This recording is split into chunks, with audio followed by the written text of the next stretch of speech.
Hello, and welcome to Sleep and Speak, bedtime stories to learn English and sleep.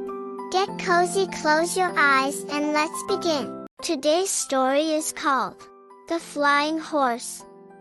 A young horse wished he could fly. The other horses laughed at him. Horses cannot fly, they teased. But the young horse kept dreaming. One night, he saw a falling star. He whispered, "Please give me wings." The star sparkled and disappeared. Suddenly, wings grew on his back.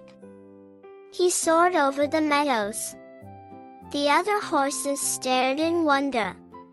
"Dreams can come true," he neighed. "When you believe."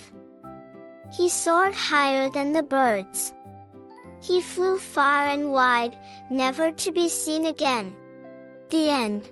Good night, dream well, and see you tomorrow. Oh, I almost forgot. If you like our stories, don't forget to hit the like button, leave a comment and subscribe.